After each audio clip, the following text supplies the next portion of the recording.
The Work of Art in the Age of Mechanical Reproduction by Walter Benjamin, 1936. Our fine arts were developed, their types and uses were established in times very different from the present, by men whose power of action upon things was insignificant in comparison with ours. But the amazing growth of our techniques, the adaptability and precision they have attained, the ideas and habits they are creating, make it a certainty that profound changes are impending in the ancient craft of the beautiful. In all the arts, there is a physical component which can no longer be considered or treated as it used to be, which cannot remain unaffected by our modern knowledge and power. For the last 20 years, neither matter nor space nor time has been what it was from time immemorial. We must expect great innovations to transfer the entire technique of the arts, thereby affecting artistic invention itself and perhaps even bring about an amazing change in our very notion of art. Paul Valéry. Preface. When Marx undertook his critique of the capitalistic mode of production, this mode was in its infancy. Marx directed his efforts in such a way as to give them prognostic value. He went back to the basic conditions underlying capitalistic production and through his presentation showed what could be expected of capitalism in the future. The result was that one could expect it not only to exploit the proletariat with increasing intensity, but ultimately to create conditions which would make it possible to abolish capitalism itself. The transformation of the superstructure, which takes place far more slowly than that of the substructure, has taken more than half a century to manifest in all areas of culture the change in the conditions of production. Only today can it be indicated what form this has taken. Certain prognostic requirements should be met by these statements. However, theses about the art of the proletariat after its assumption of power or about the art of classless society would have less bearing on these demands than theses about the developmental tendencies of art under present conditions of production. Their dialectic is no less noticeable in the superstructure than in the economy. It would therefore be wrong to underestimate the value of such theses as a weapon. They brush aside a number of outmoded concepts, such as creativity and genius, eternal value, and mysterious concepts whose uncontrolled and at present most uncontrollable application would lead to the processing of data in the fascist sense. The concepts which are introduced in the theory of art and what follows differs from the most familiar terms in that they are completely useless for the purposes of fascism. They are, on the other hand, useful for the formation of revolutionary demands in the politics of art. 1. In principle, a work of art has always been reproducible. In principle, a work of art has always been reproducible. Man-made artifacts could always be imitated by men. Replicas were made by pupils in practice of their craft, by masters for diffusing their works, and finally by third parties in the pursuit of gain. Mechanical reproduction of a work of art, however, represents something new.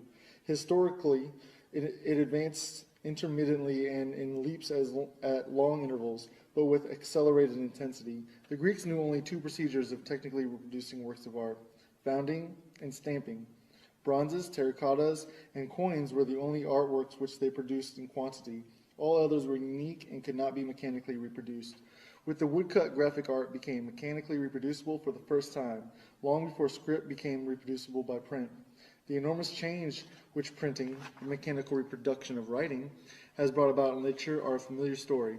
However, within the phenomenon which we are here examining from the perspective of world history, print is merely a special, through particularly important case. During the Middle Ages, engraving and etching were added to the woodcut. At the beginning of the 19th century, lithograph made its appearance. With lithography, the technique of reproduction reached an essential new stage. This much more direct process was distinguished by the tracing of the design on a stone rather than its incision on a block of wood, or its etching on the copper plate, and permitted graphic art for the first time to put its products on the market, not only in large numbers as hitherto, but also in daily changing forms. Lithography enabled graphic art to illustrate everyday life, and it began to keep pace with printing, but only a few decades after its invention. Lithography was surpassed by photography. For the first time in the process of pictorial reproduction, photography freed the hand of the most important artistic functions which henceforth devolved only upon the eye looking into the lens. Since the eye perceived more swiftly than the hand can draw, the process of pictorial reproduction was accelerated so enormously that it could keep pace with speech. A film operator shooting a scene in the studio captures the image at the speed of the actor's speech. As lithography virtually implied the illustrated newspaper, so did photography foreshadow the sound film. The technical reproduction of sound was tackled at the end of the last century. These convergent endeavors made predictable a situation which Paul Valéry pointed up in his sentence. Just as water, gas, and electricity are brought into our houses from far off to satisfy our needs in response to a minimal effort, so we shall be supplied with visual or auditory images, which will appear and disappear at a simple movement of the hand, hardly more than a sign. Around 1900, technical reproduction had reached a standard that not only permitted it to reproduce all transmitted works of art, and thus to cause the most profound change in their impact upon the public, it also had captured a place of its own among the artistic processes. For the study of this standard, nothing is more revealing than the nature of the repercussions that these two different manifestations, the reproduction of work of art and the art of the film, have had on art in its traditional form. 2. Even the most perfect reproduction of a work of art is lacking in one element, its presence in time and space, its unique existence at the place where it happens to be. This unique existence of the work of art determines the history to which it's subject throughout the time of its existence. This includes the changes which it may have suffered in physical condition over the years, as well as various changes in its ownership. The traces of the first can be revealed only by chemical or physical analysis, which is impossible to perform on reproduction. Changes of ownership are subject to a tradition which must be traced from its situation of the original, The presence of the original is the prerequisite to the concept of authenticity. Chemical analysis of the patina of a bronze can help to establish this, as does the proof that a given manuscript of the Middle Ages stems from an archive of the 15th century. The whole sphere of authenticity is outside technical, and of course not only technical, reproducibility. Confronted with its manual reproduction, which is usually branded as a forgery, the original preserved all its authority. Not so vis-a-vis forgery. The original confronted with its manual reproduction, which was usually branded as a forgery, the original preserved all its authority. Not so vis-a-vis technical reproduction. The reason was twofold. First, process reproduction is more independent of the original than manual reproduction. For example, in photography, process reproduction can bring out those aspects of the original that are unattainable to the naked eye, yet accessible to the lens, which is adjustable and chooses its angle at will. In photographic reproduction, with the aid of certain processes, such as enlargement or slow motion, can capture images which escape natural vision. Secondly, technical reproduction can put the copy of the original into situations which would be out of reach for the original itself. Above all, it enables the original to meet the beholder halfway, be it in the form of photography or a phonograph record. The cathedral leaves its locale to be received in the studio of a lover of art. The choral production, performed in the auditorium or in the open air, resounds in the drawing room. The situations into which the product of mechanical reproduction can be brought may not touch the actual work of art, yet the quality of its presence is always depreciated. This holds not only for the artwork, but also, for instance, for a landscape which passes in review before the spectator in a movie. In the case of the art object, a most sensitive nucleus, namely its authenticity, is interfered with, whereas no natural object is vulnerable on that score. The authenticity of a thing is the essence of all that is transmittable from its beginning, ranging from its substantive duration. The authority of a thing is the essence of all that is transmittable from its beginning, ranging from its substantive duration to its testimony to the history which it has experienced. Since the historical testimony rests on its authenticity, the former, too, is jeopardized by reproduction when substantive duration ceases to matter. And what is really jeopardized when the historical testimony is affected is the authority of the object. One might subsume the elimination element in the term aura. One might subsume the eliminated element in the term aura and go on to say that which withers in the age of mechanical reproduction is the aura of the work of art. This is the symptomatic process whose significance points beyond the realm of art. One might generalize by saying the technique of reproduction detaches a reproduced object from the domain of tradition. By making many reproductions, it substitutes a plurality of copies for a unique existence, and in permitting the reproduction to meet the beholder or listener in his own particular situation, it reactivates the object reproduced. These two processes lead to a tremendous shattering of tradition, which is the observed obverse of the contemporary crisis and renewal of mankind. Both processes are intimately connected with the contemporary mass movements. Their most powerful agent is film. Its social significance, particularly in its most positive form, is inconceivable without its destruction, cathartic aspect, that is, the liquidation of the traditional value of the cultural heritage. This phenomenon is most palpable in the great historical films. It extends to ever new positions. In 1927, Abel Gance exclaimed enthusiastically, "Shakespeare, Rembrandt, Beethoven will make films, all legends, all mythologies, and all myths. All founders of religion and the very religions await their exposed resurrection, and the heroes crowd each other at the gate." Presumably without intending it, he issued an invitation to a far-reaching liquidation.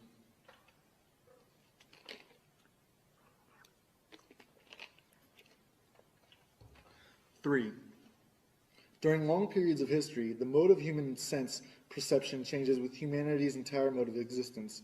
The manner in which human sense perception is organized, the medium in which it is accomplished, is determined not by the nature but by historical circumstances as well. The 5th century, with its great shifts of population, saw the birth of the late Roman art industry and the Vienna Genesis, and there developed not only an art different from that of antiquity, but also a new kind of perception. The scholars of the Viennese schools, Regel and Wyckoff, who resisted the weight of classical tradition under which these latter art forms had been buried, were the first to draw conclusions from them concerning the organization of perception at the time. However far-reaching their insight, these scholars limited themselves to showing the significant formal hallmark which characterized perception in the late Roman times. They did not attempt and, perhaps, saw no way to show the social transformations expressed by these changes of perception. The condition of an analogous insight are more favorable in the present. If changes in the medium of contemporary perception can be comprehended as decay of the aura, it is possible to show its social causes. The concept of aura, which has proposed above the reference to historical objects, may usefully be illustrated with reference to the aura of natural ones. We define the aura of the latter as a unique phenomenon of a distance, however close it may be. If, while resting on a summer afternoon, you follow with your eyes a mountain range on the horizon, or a branch which casts its shadow over you, you experience the aura of those mountains, of that branch. This image makes it easy to comprehend the social basis of the contemporary decay of the aura. It rests on two circumstances, both of which are related to the increasing significance of the masses in contemporary life, namely the desire of contemporary masses to bring things closer, spatially and humanly, which is just as ardent as their bent towards overcoming the uniqueness of every reality by accepting its reproduction. Every day the urge grows stronger to get a hold of an object at very close range by way of its likeness, its reproduction. Unmistakably, reproduction as offered by picture magazines and newsreels differs from the image seen by the unarmed eye. Uniqueness and permanence are as closely linked to the latter as are transistoriness and reproducibility in the former. To pry an object from its shell, to destroy its aura, is the mark of a perception whose sense of the universal equality of things has increased to such a degree that it extracts it even from a unique object by means of reproduction. Thus is manifested in the field of perception what in the theoretical sphere is noticeable in the increasing importance of statistics.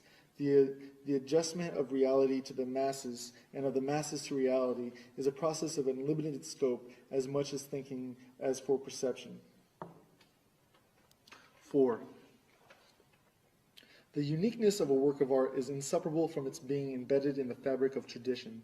This tradition itself is thoroughly alive and extremely changeable. An ancient statue of Venus, for example, stood in a different traditional context with the Greeks, who made it an object of veneration, than with the clerics of the Middle Ages, who viewed it as an ominous idol. Both of them, however, were equally confronted with this uniqueness, that is, its aura.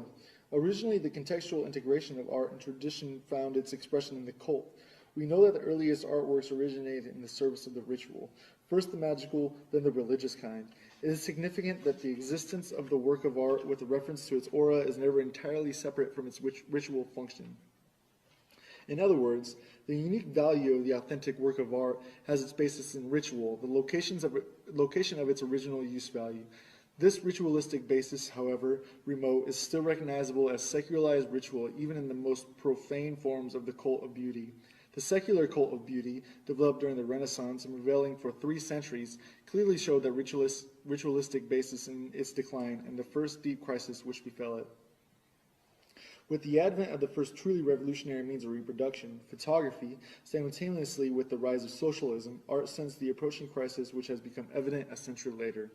At the time, art reacted with the doctrine of art for art's sake, that is, with the theology of art. This gave rise to what might be called the negative theology in the form of the idea of pure art, which not only denied any social function of art, but also any categorizing by subject matter. In poetry, Mallarmé was the first to take this position. An analysis of art in the age of mechanical reproduction must do justice to these relationships, for they lead us to the all-important insight.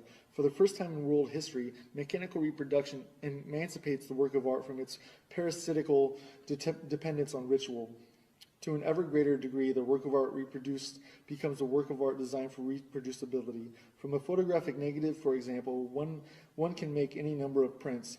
To ask for the authentic print makes no sense, but the instant the criterion of authenticity ceases to be applicable to the artistic production, the total function of the art is reversed. Instead of being based on ritual, it begins to be based on another practice, politics.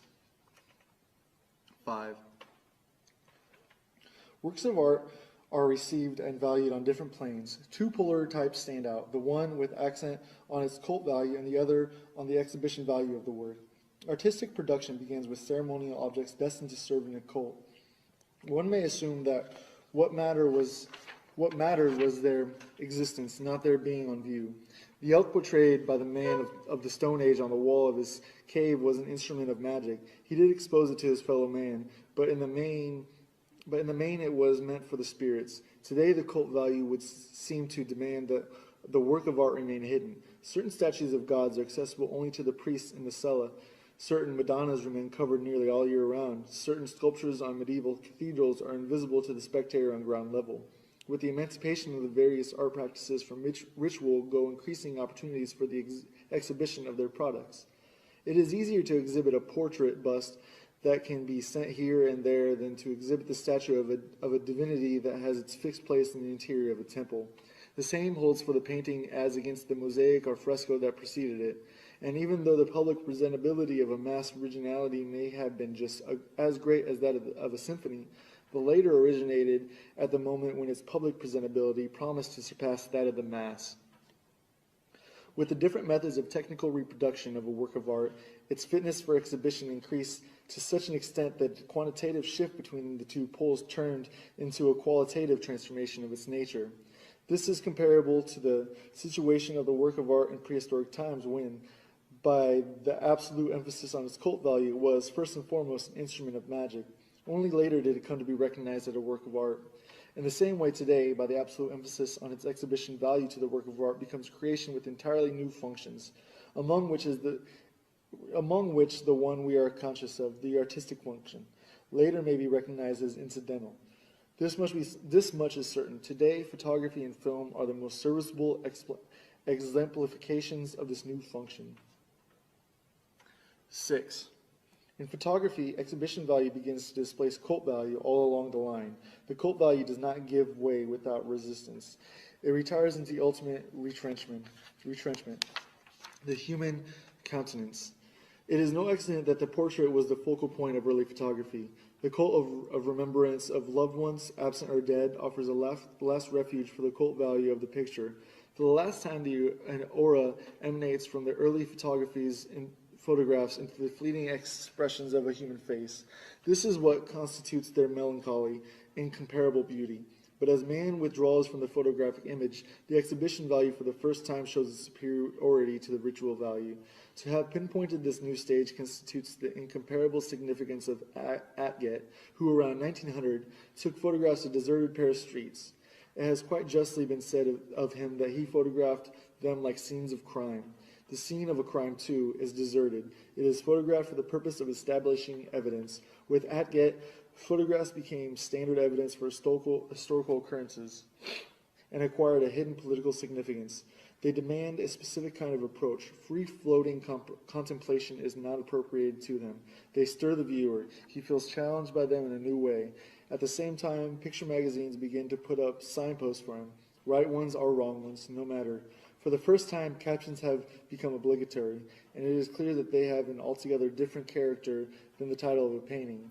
The directives which the caption give to those looking at pictures in illustrated magazines soon became even more explicit and more imperative in the film, where the meaning of each single picture appears to be prescribed by the sequence of all preceding ones. 7. The 19th century dispute as to the artistic value of painting versus photography today seems devious and confused. This does not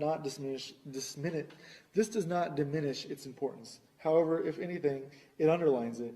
The dispute was in fact the symptom of a historical transformation, the universal impact of which was not realized by either of the rivals. When the age of mechanical reproduction separated art from its basis and cult, the semblance of its autonomy disappeared forever. The resulting change in the function of art transcended the perspective of the century. For a long time, it even escaped that of the 20th century, which experienced the development of the film. Earlier, much futile thought had been devoted to the question of whether photography is an art. The primary question, whether the very invention of photography had not transformed the entire nature of art, was not raised. Soon, the film theoreticians asked the same ill-considered question with regard to film. But the difficulties with which photography caused traditional aesthetics were mere child's play as compared to those raised by the film. Whence the insensitive and forced character of early theories of the film. Abel Gance, for instance, compares the film with hieroglyphics. Here, by a remarkable regression, we have come back to the level of expression of the Egyptians. Pictorial language has not yet matured because our eyes have not yet adjusted to it. There is yet insufficient respect for insufficient cult of what is expressed. Or, in the words of Sven Mars, what art has been granted to a dream more poetical and more real at the same time. Approached in this fashion, the film might represent an incomparable means of expression. Only the most high-minded persons in the most perfect and mysterious moments of their lives should be allowed to enter its ambience.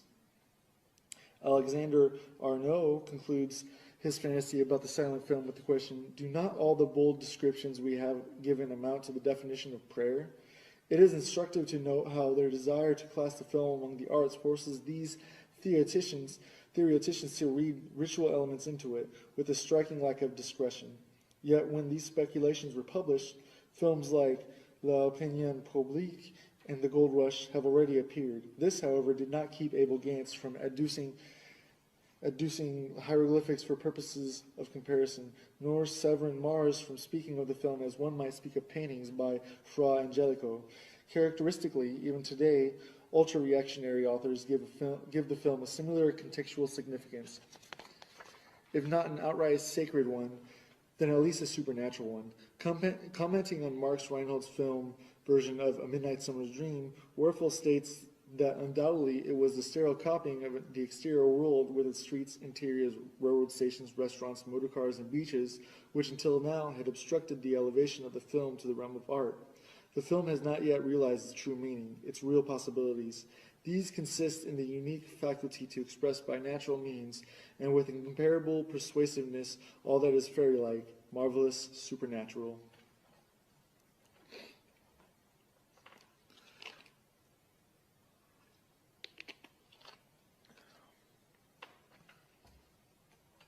The artistic performance of a stage actor is definitely presented to the public by an actor in person. That of the screen actor, however, is presented by a camera, with a twofold consequence. The camera that presents the performance of the film actor to the public need not respect the performance as an integral whole. Guided by the cameraman, the camera continually changes its position with respect to the performance. The sequence of positional views which the editor composes from the materials supplied him constitutes the complete film. It compromises certain factors of movement which are in reality those of the camera, not to mention special camera angles, close-ups, etc. Hence, the performance of the actor is subjected to a series of optical tests. This is the first consequence of the fact that the actor's performance is presented by the means of a camera. Also, the film actor lacks the opportunity of the stage actor to adjust to the audience during his performance, since he does not present his performance to the audience in person. This permits the audience to take the position of a critic without experiencing any personal contact with the actor. The audience's identification with the actor is really an identification with the camera. Consequently, the audience takes the position of the camera. Its approach is that of testing. This is not the approach to which cult values may be exposed. 9. For the film, what matters primarily is that the actor represents himself to the public before the camera, rather than representing someone else. One of the first to sense the actor's metamorphosis by this form of testing was Pirandello. Though his remarks on the subject in his novel Ceguera were limited to the negative aspects of the question and to the silent film only, this hardly impairs their validity. For in this respect, the sound film did not change anything essential. What matters is that the part is acted not for audience, but for the mechanical contrivance. In the case of the sound film, for two of them, the film actor, wrote Pirandello, feels as if in exile, exiled not only from the stage, but also from himself. With a vague sense of discomfort, he feels inexplicable emptiness. His body loses its corporeality. It evaporates. It is deprived of reality, life, voice, and the noises caused by his moving about in order to be changed into a mute image, flickering an instant on the screen, then vanishing into silence. The projector will play with his shadow before the public, and he himself must be content to play before the camera. This situation might also be characterized as follows. For the first time, and this is the effect of the film, man has to operate with his whole living person, yet foregoing its aura. For aura is tied to his presence. There can be no replica of it. The aura which, on the stage, emanates from Macbeth cannot be separated from the spectator of that of the actor.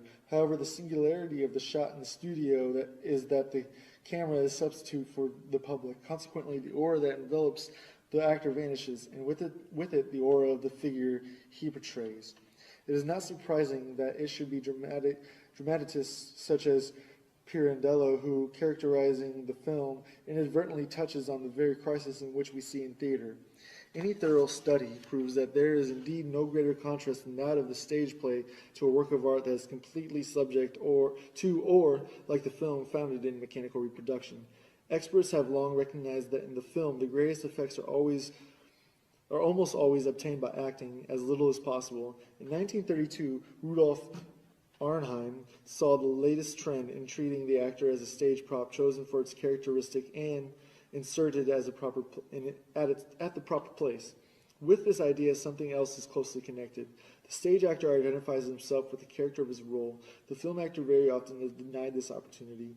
His creation is by no means all of a piece. It is composed of many separate performances. Besides certain fortuitous considerations such as cost of studio, availability of fellow players, decor, etc., there are elementary necessities of equipment that split the actor's work into a series of manageable episodes. In particular, lighting and its installation require the presentation of an event that, on the screen, unfolds as a rapid and unified scene. In the sequence of separate shootings, which may take hours in the studio, not to mention more obvious montage. Thus, a jump from the window can be shot in the studio as a jump from a scaffolding, and the ensuing flight, if need be, can be shot weeks later when outdoor scenes are taken. Four more paradoxical cases can easily be construed. Let's assume that an actor is supposed to be startled by a knock at the door. If his reaction is not satisfactory, the director can resort to an expedient. When the actor happens to be at the studio again, he has a shot fired behind him without his being forewarned of it. The frightened reaction can be shot now and be cut into the screen version. Nothing more strikingly shows that art has left the realm of the beautiful semblance, which so far had been taken to be the only sphere where art could thrive. 10. The feeling of strangeness that overcomes the actor before the camera, as Pirandello describes it, is basically of the same kind as the estrangement felt before one's own image in the mirror. But now the reflected image has become separable, transmutable, and where is it transported? Before the public. Never for a moment does the screen actor cease to be conscious of this fact. While facing the camera, he knows that ultimately he will face the public, the consumers who constitute the market. This market, where he offers not only his labor but also his whole self, his heart and soul, is beyond his reach. During the shooting, he has as little contact with any article made in the factory. This may contribute to the oppression, that new anxiety which, according to Pirandello, grips the actor before the camera. The film responds to the shriveling of the aura with an artificial buildup of the personality outside the studio. The cult of the movie star, fostered by the money of the film industry, preserves not the unique aura of the person, but the spell of the personality, the phony spell of a commodity. So long as the movie maker's capital sets the fashion, as a rule, no other revolutionary merit can be accredited to today's film than the promotion of a revolutionary criticism of traditional concepts of art. We do not deny that in some cases today's films can also promote revolutionary criticism of social conditions, even of the distribution of property. However, our present study is no more significantly concerned with this than is the film production of Western Europe.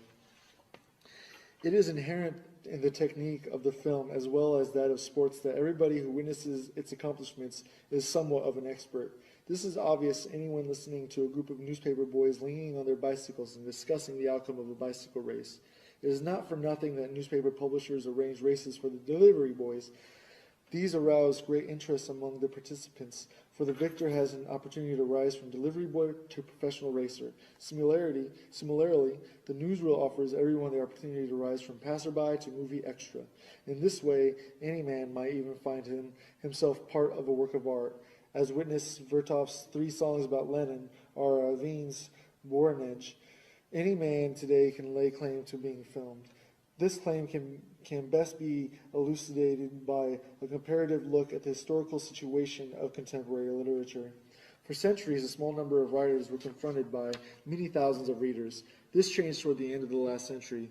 With the increase of extensions of the press, which kept placing new political, religious, scientific, professional, and local organs before the readers, and increasing numbers of readers became writers, at first occasional ones.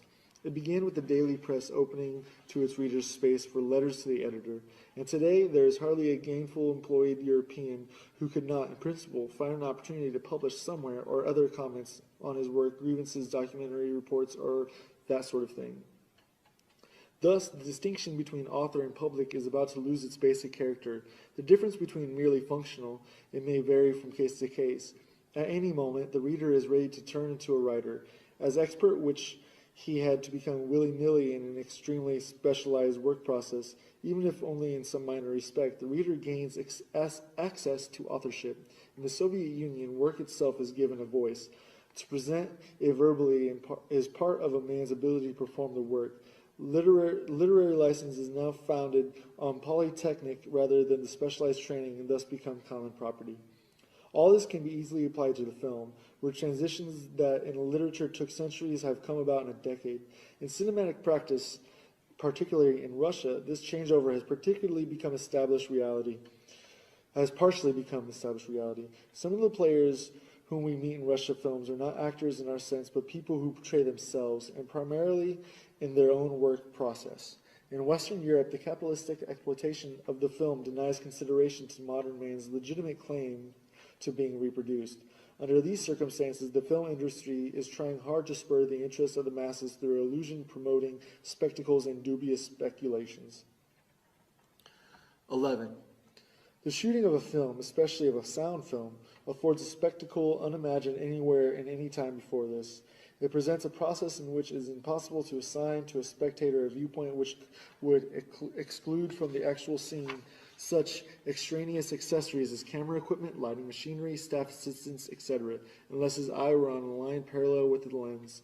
This circumstance, more than any other, renders superficial and insignificant any possible similarity between a scene in the studio and one on stage. In the theater, one is well aware of the place from which the play cannot immediately be detected as illusionary. There is no such place for the movie scene that is being shot. Its illusionary nature is that of a second degree, the result of cutting.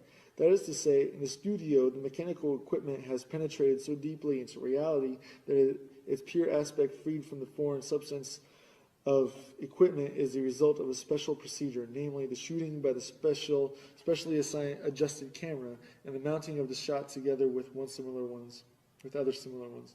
The equipment-free aspect of reality here has become the height of artifice. The site of immediate reality has become an orchard in a land of technology. Even more revealing is the comparison of these circumstances, which differ so much from those of the theater, with the situation in painting.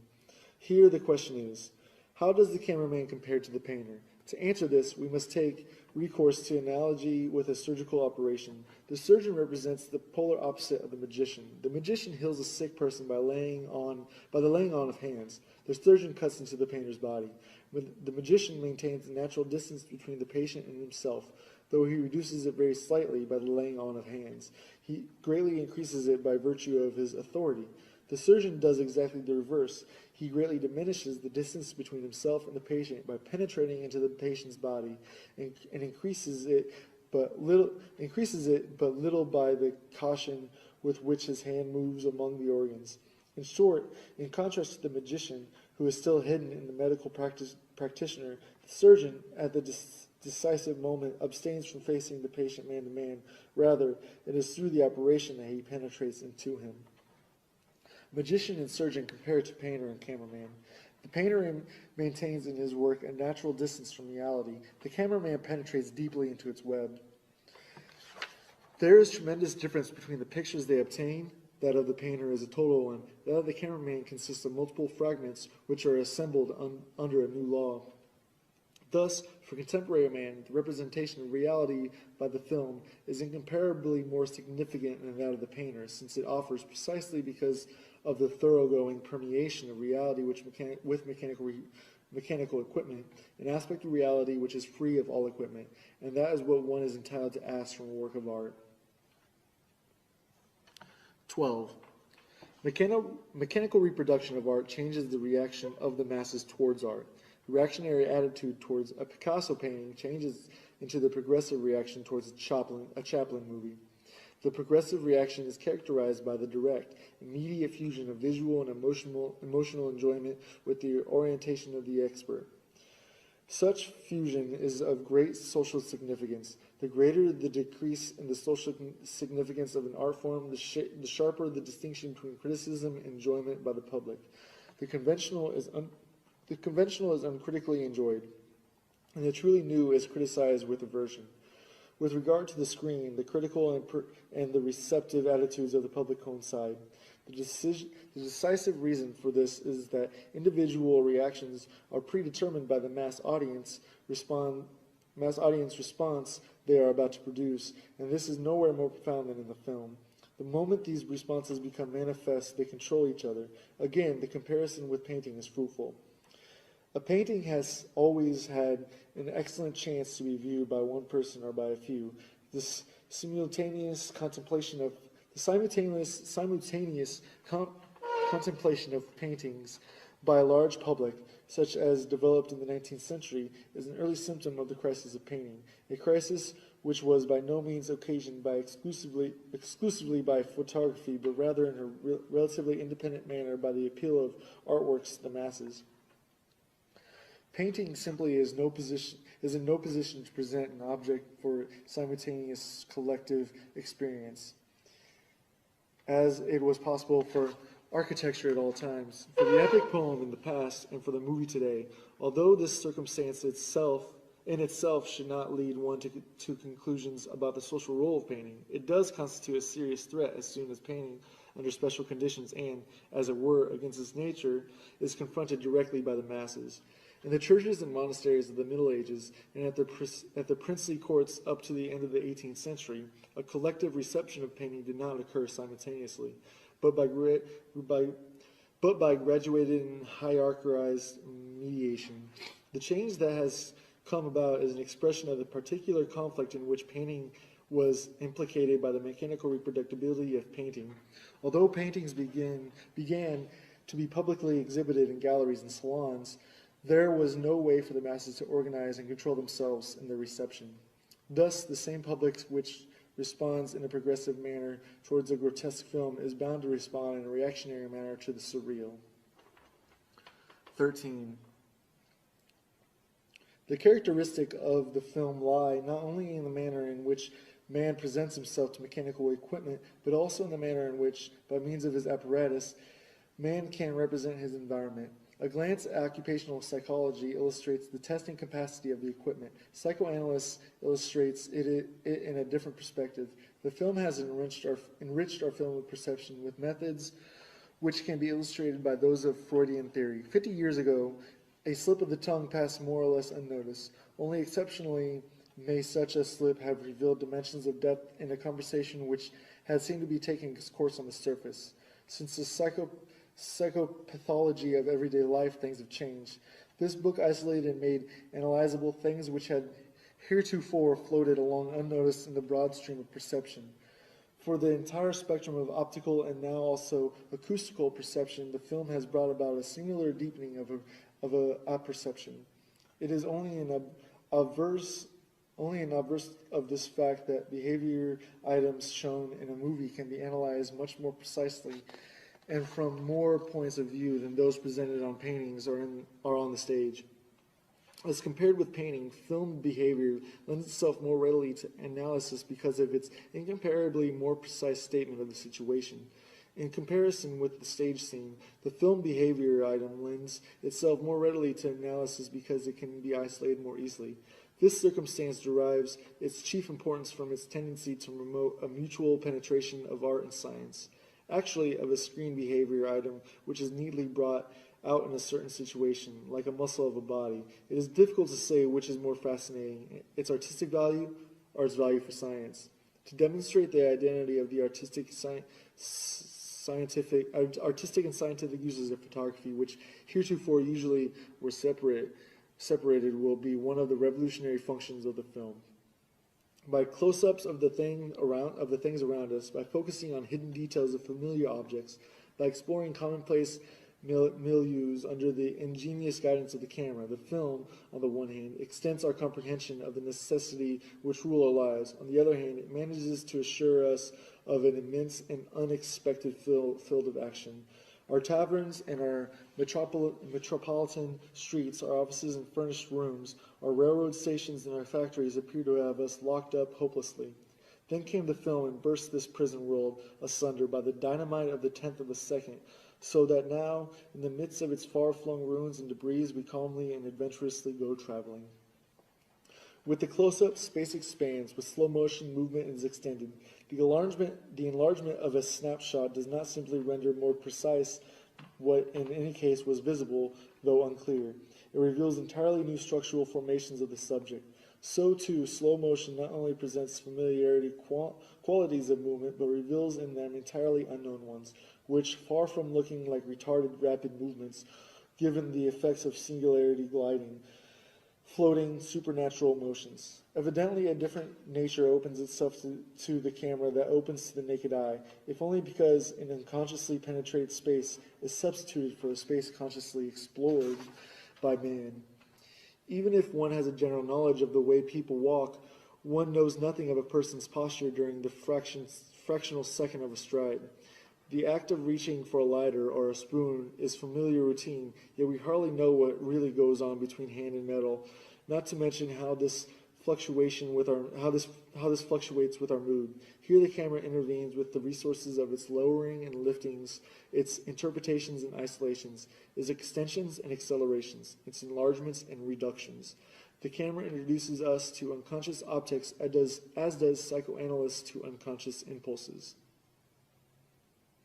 14. One of the foremost tasks of art has always been the creation of a demand which could be fully satisfied only later.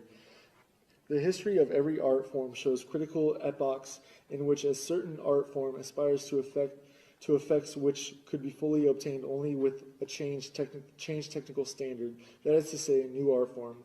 The extravagancies and crudities of art which thus appear, particularly in the so-called decadent epochs, actually arise from the nucleus of its rich historical energies. In recent years, such barbarisms were abundant in Dadaism. It is only now that its impulses become discernible. Dadaism attempted to create by pictorial and literary means the effects which the public today seeks in the film. Every fundamentally new, pioneering creation of demand will carry beyond its goal. Dadaism did so to the extent that it sacrificed the market value which are so characteristic of the film in favor of higher ambitions, though of course it was not conscious of such intentions as here described. The Dadaists attach much less importance to the sales value of their work than to its uselessness for contemplative immersion. The studied degradation of their material was not the least of their means to achieve this uselessness. Their poems are word salad, containing obscenities and every imaginable waste product of language. The same is true of their paintings, on which they mount buttons and tickets. What they intended and achieved was a relentless destruction of the aura of their creations, which they branded as reproductions with the very means of production. Before a painting of Arps or a poem by August Stram, it is impossible to take time for contemplation and evaluation as one would before a canvas of Darien or a poem by Rilke.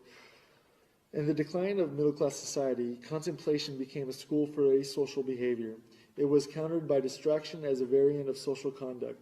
Dadaistic activities actually assured a rather vehement distraction by making works of art the center of scandal. One requirement was foremost, to outrage the public. From an alluring appearance or persuasive structure of sound, the work of art of the Dadaists became an instrument of ballistics. It hit the spectator like a bullet. It happened to him, thus acquiring a tactile quality. It promoted a demand for the film, the distracting element of which is also primarily tactile, being based on changes of place and focus which periodically assail the spectator. Let us compare the screen on which a film unfolds with the canvas of the painting. The painting invites the spectator to contemplation. Before it, the spectator can abandon himself to his associations. Before the movie frame, he cannot do so. No sooner has his eye grasped the scene than it has already changed. It cannot be arrested. Duhamel, who detested the film and knows nothing of its significance, though sometimes of its structure, notes this circumstance as follows. I can no longer think what I want to think. My thoughts have been replaced by moving images. The spectator's process of association in view of these images is indeed interrupted by their constant sudden change. This constitutes the shocked effect of the film, which, like all shocks, should be cushioned by heightened presence of mind. By means of its technical structure, the film has taken the physical shock effect out of the wrappers in which Dadaism had, as it were, kept it inside the moral shock effect.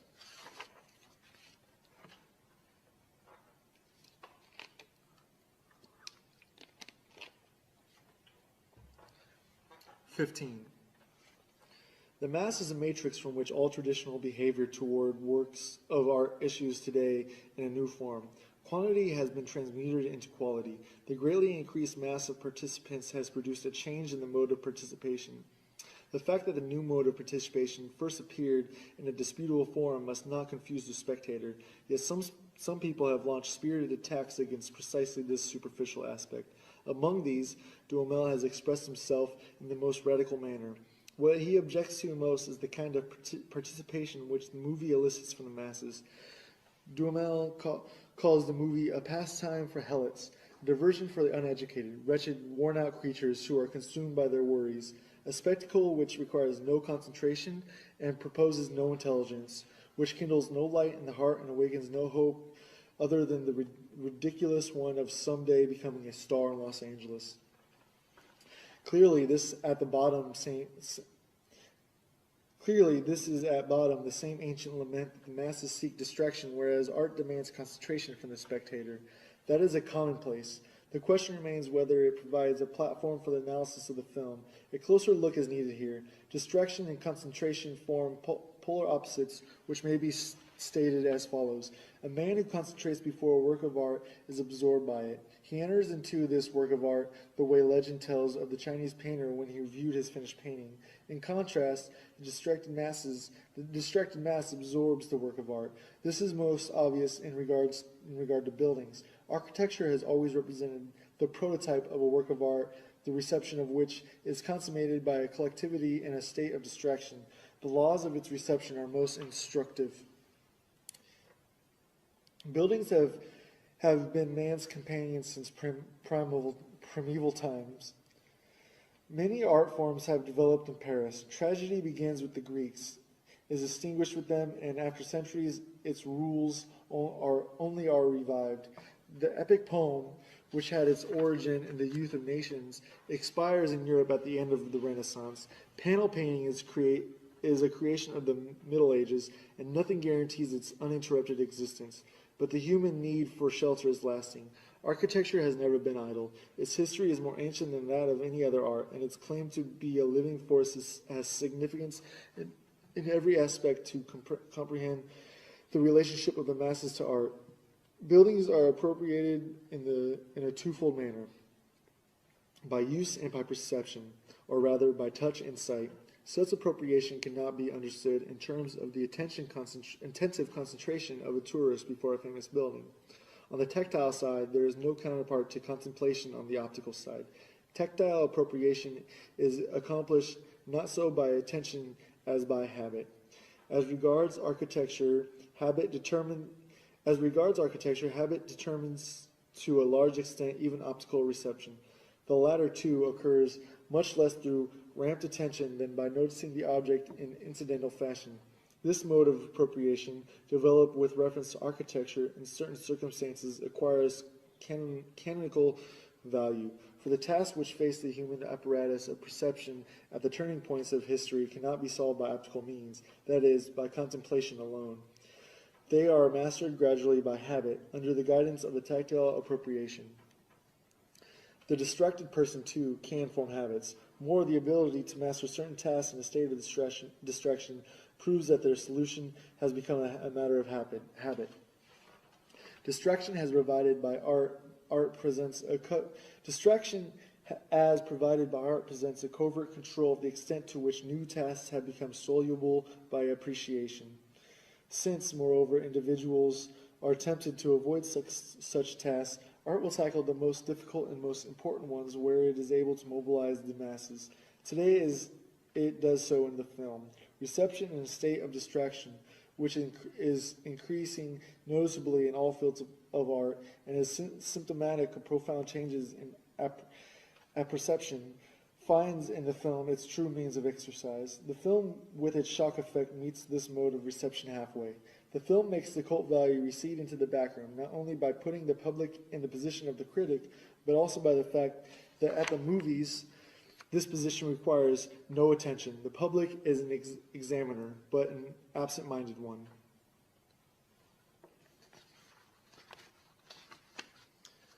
Epilogue. The growing proletarialization of modern man and the increased formation of masses are two aspects of the same process. Fascism attempts to organize the newly created proletarian masses without affecting the property structures which the masses strive to eliminate. Fascism sees its salvation in giving these masses not their right, but instead a chance to express themselves. The masses have a right to change property relations. Fascism seeks to give them an expression while preserving property. The logical result of fascism is the introduction of aesthetics into political life. The violation of the masses, whom fascism, with its Führer cult, forces to their knees, has its counterpart in the violation of the apparatus which it presses into the production of ritual values. All efforts to render political aesthetics culminate in one thing: war.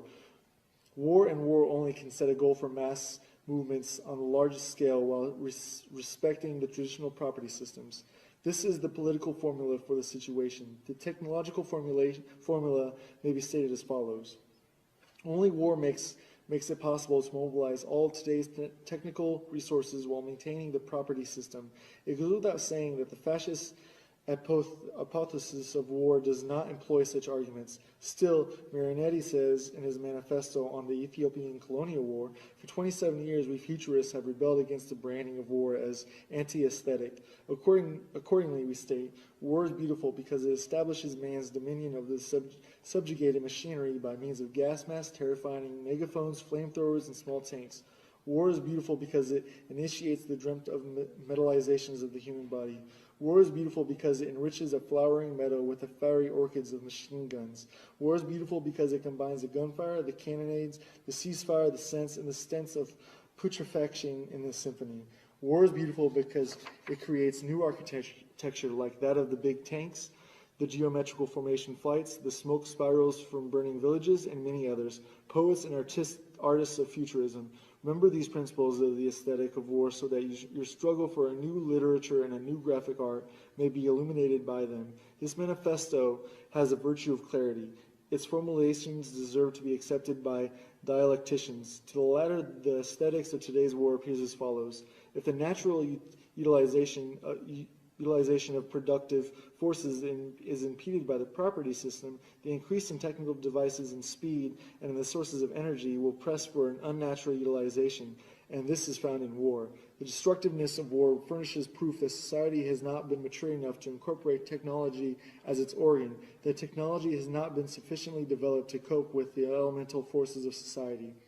The horrible features of imperialistic warfare are attributable to the discrepancies between the tremendous means of production and their inadequate utilization in the process of production. In other words, to unemployment and the lack of markets. Imperialistic war is a rebellion of technology which collects in the form of human material the claim to which society has denied its natural material. Instead of draining rivers, society directs a human stream into a bed of trenches. Instead of dropping seeds from airplanes, it drops incendiary bombs over cities. And through gas warfare, the aura is abolished in a new way. Fa ars pere mundus, says fascism, and as Marinetti admits, expects war to supply the artistic gratification of a sense perception that has been changed by technology. This is evidently the consummate of l'art pour l'art. Mankind, which in Homer's time was an object of contemplation for the Olympian gods, now is one for itself. Its self-alienation has reached such a degree that it can experience its own destruction as an aesthetic pleasure of the first order. This is the situation of politics which fascism is rendering aesthetic. Communism responds by politicizing art. The end.